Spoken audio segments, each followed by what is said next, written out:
r/AskReddit. Psychology teachers of Reddit, have you ever realized that one or several of your students suffer from dangerous mental illnesses? How did you react?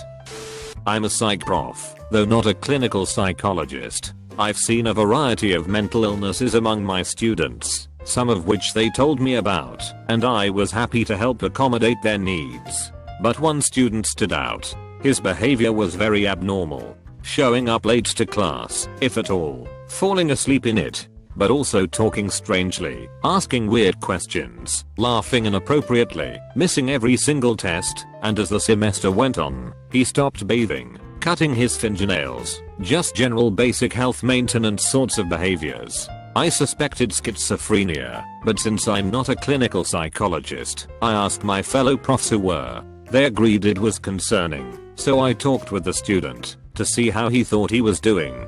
Apparently he had already been kicked out of all his other classes, and I was the only one still tolerating him. He also was already in the system, having been forced to go to counseling, which he hated. I couldn't make him go, and he didn't seem to be in immediate danger, so there was little I could do. I was simply thankful that he was going to be returning home. He was an international student at the end of the semester, where he'd be forced to get some help. I hope he did. But yeah, simple rulies. Do not try to treat them. You are their teacher and only their teacher. Refer them to help elsewhere. I taught first year psychology class at a large Canadian university. I had 250 students, and it was in one of those big lecture halls. During one of my lectures covering mental illness, I stressed that it was important to seek help and not feel ashamed if you are suffering from mental illness. To my surprise, a student came up to me after class and asked to talk to me outside of my office hours. I ended up going to coffee with this student, and they confided in me that they had been suffering from one of the disorders discussed in class for the past 3 to 4 years. I encouraged them to seek help, and even went so far as to walk them to the on-student residence mental health resource center. From there, I'm happy to report that they received the counseling and help they needed. I still keep in contact with the student, and can tell you they are doing very well. I'm glad I could help out a student in need, and it's the one thing I did as a professor that I'm most proud of. I'm sorry I can't give more detailed response, but I want to keep the student's identity as anonymous as possible. I set up an account to answer this. I've taught an introductory psychology class at a university level. At most, students will come to office hours and act like you are their therapist and overshare quite a bit. It is protocol in the department to refer them to the university's counseling center, though. It is important to set a boundary that you are a teacher and not a counselor, but make sure they have access to help. Some students will ask questions in class and say things like, "I know a person with X. What does that mean?" Also, when you teach a lecture of 100 plus students, getting to know them enough to even hypothesize if they have a mental illness is impossible. Sorry for the boring response, but this is my experience.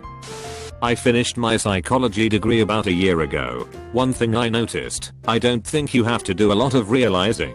A lot of students will straight up volunteer totally inappropriate shit in the middle of class. Oftentimes if they feel it relates to the lecture, but sometimes just out of the fucking blue. Like because the professor has a PhD in psychology they must be a therapist or interested.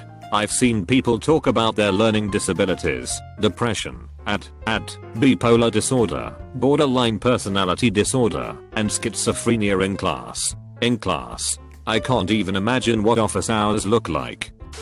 I go to the University of Washington, where Ted Bundy was a student, and also where he started his killings. There's a psych professor here who wrote a psych textbook, and in it, he says that he had Bundy in one of his classes, and had no idea he was a psychopath. I read it a while ago, so I don't remember exactly what else he said about Bundy, but I'm pretty sure it was along the lines of Bundy being just a normal student and very charming. Although not a professor, psychology is my field of study, and I can guarantee that anyone who taught psychology at a university encountered at least one, and probably many, students suffering from dangerous mental illnesses. There are several factors that make it a perfect storm. Age range. It is during the late teens and early 20s that many psychological illnesses begin to show. Life stage. For many students, psychologists the first time they are on their own and seeking to understand the world for the first time. Interest in the mind and its dysfunction. Sure, some people are in it for other reasons, but many who study the mind are led to do so after having seen the abnormality in their own. Not saying that this is always the sign of a severe mental illness, but when you've seen enough mentally ill individuals, it's not hard to spot. What do you mean by dangerous mental illness? Dangerous to self and others? Quick story. I was not the teacher, but I was in a psychology class in high school. Our teacher tells us this riddle. A woman goes to the funeral of her father. She meets a man there that she instantly falls in love with, but she doesn't get his contact information before it's over and he's gone. 2 weeks later the woman's sister is killed. Why? I remembered the riddle, so I raised my hand and answered the riddle, the answer of which is, spoiler/yes, the woman murders her sister so that they hold another funeral that similar people would show up to, meaning she'll meet the man again. Close bracket. What I forgot about the riddle is it's actually a test. Supposedly you only get it right if you're a psychopath and regards things in such a way. My teacher explains this, and bam, I'm even more of a freak than I was before. As a psychology student, I had been newly diagnosed as bipolar type II. While studying mania during lecture, the professor must have noticed that I had a moment of realization during the section of hypomania. I was leaving after class was over, and she stopped me before I got out the door. She asked if I had enjoyed lecture and I instantly mentioned hypomania and how I thought that sounded like something I was dealing with. She stayed with me and we talked about it for a while, eventually migrating outside to talk while we smoked. After that, I brought it to my psychiatrist and he confirmed that I had hypomanic episodes instead of full-blown mania. This professor became my favorite and still is to this day. She's a close friend and I'll always be happy she pulled me aside after class. I was able to adjust my meds to help balance out my moods better and understand my disorder much better.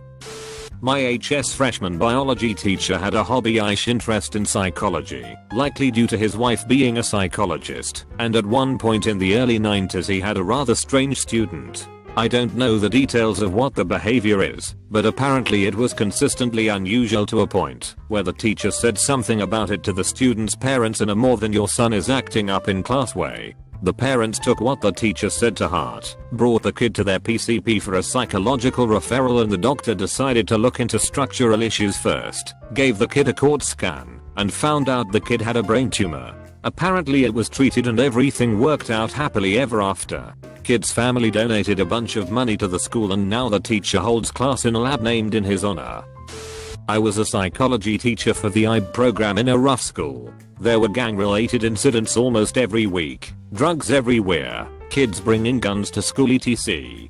We were going through some recent budget cuts, so the sociology teacher was laid off, and I was tasked with taking on the responsibilities of 2 classrooms, which was stressful to say the least. On the first day of class the room had 45 students, all of them were pretty well-adjusted kids. Keep in mind that this was the IB class, so these were kids that more or less took their education seriously. But there was this one kid, Mattia, who was a problem. The kid had real intelligence, but 1 hour with this guy and you'd realize there were some real problems with him. Mattia would never look you in the eye, was prone to extremely loud outbursts, and had a checkered past with sporadic violent episodes in the school. He was alienated, abused, and chastised by his peers. After lecture one day Mattia came up and asked if I could be the one to write a letter of recommendation for his college application. I said I would, and for whatever reason took it upon myself to try to get to this kid. I started asking simple questions, nothing too prodding, and he deflected them with dead-end answers that got me nowhere. I got a little too frustrated with this, and stopped the bullshit small talk, and straight up asked him, Mattia, is everything alright? I knew I was gonna get a reaction from him the moment I asked him it. I just didn't expect the reaction I got. At first he became extremely defensive, started swearing loudly, raising his pitch, but never looking at me directly, always directing his words to the whiteboard behind me. As he rambled, what he said got more and more personal. He started confessing things like how he didn't have it great, that everyday life was a struggle. Then it got real fast.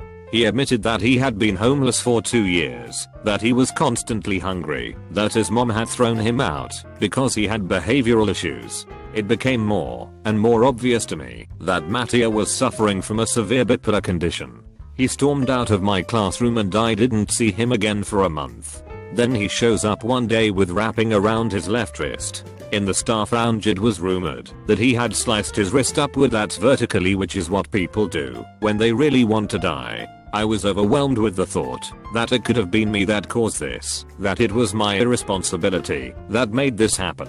I should have left well enough alone, but I had to make amends outside the classroom. I looked through his records and found out his temporary home was a ward for underprivileged children.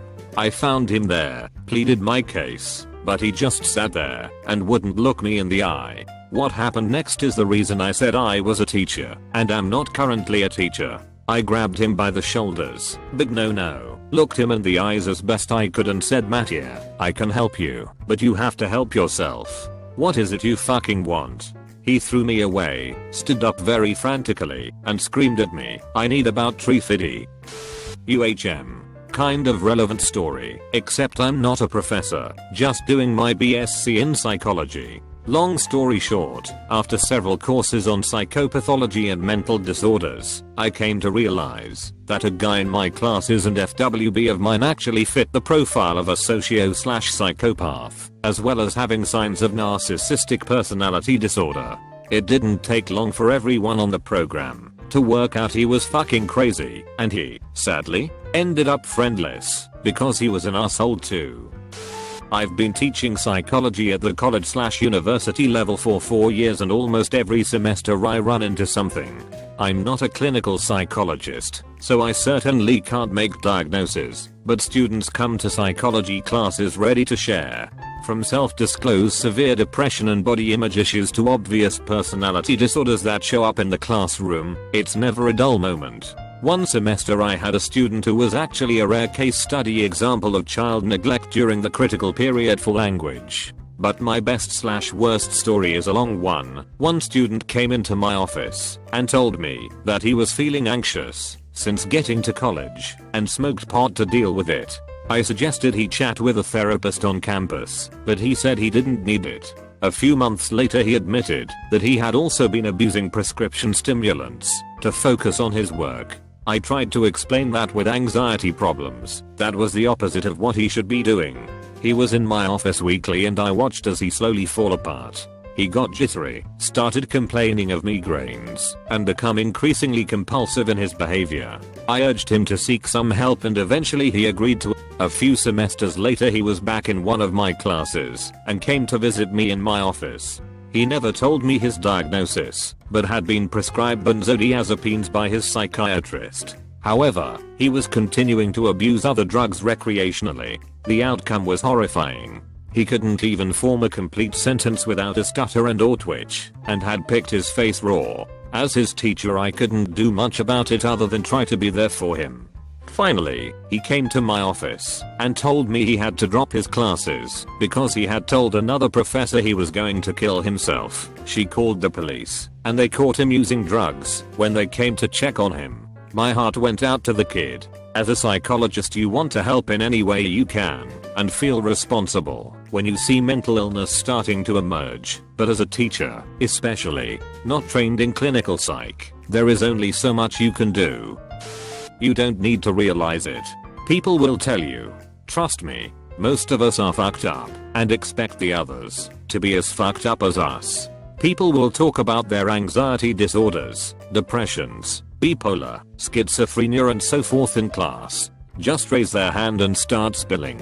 By the end of my undergrad, I knew everyone's mental illness. It's not something that's discussed in non-psych classes/electives. But in psych classes, people have cried, had fits, had panic attacks and made scenes, screamed during exams. We are a pretty fucked up bunch, myself included. Oh, my diagnosis, GAD with panic disorder. I think the most info we got publicly is from the nymphomaniac/sex addict who was a stripper to pay for her university, but also a dominatrix and considering prostitution. That was a lot of info to hand out to an entire class, but you know, it's psychology. Late to the party, but thought this was worth sharing. My dad is a journalist who did an expansive series related to mental health and ended up writing a book about group homes. As part of this book, he followed around a young adult struggling with schizophrenia. He followed this individual to his classes at community college, where he was taking Psych 101. He noted in the book that the professor, who was unaware of the student's condition, wasn't very gracious in the way he talked about schizophrenics. He gave a crazy homeless person impression or something of the sort. My dad went ahead and included this in his book. Now I have no doubt this professor had no idea this student suffered from this condition and was simply trying to hold the attention of a bunch of college freshmen. Nevertheless, he came off looking like an asshole in the book. That's the part that answers your question. Somewhat. Here's where the story gets interesting. My dad had called the psych department to confirm Professor X's first name for the book. Little did he know there were two Professor X's, brothers. Of course he gets the wrong one. Lawsuit ensues. Dad loses. Appeal. Dad wins. But wait. The plot thickens. Around 18 years later I found myself taking Psych 101. Who do I have? Wrongly named Professor X. I knew this story, not the last name X though. But I connected the dots on the first day when he asked me if I was my dad's son. First few classes with him I was nervous. He quickly became one of my favorite professors ever. When I handed in my final on the last day, he asked me if I knew his history with my dad. I said I did. He said he didn't want to make me uncomfortable and that he enjoyed having me in his class, so he never mentioned it. Total gentleman / great guy. Got an A. I have a friend who is a professor in a related field to psychology, so not exactly what you're looking for. But one of my friends is a professor who was teaching his class one day when one of the students began to cut themselves while in class. I can't recall what the topic was that day, but it apparently deeply affected this person. He stopped class and took her to the school's counseling center, basically ASAP.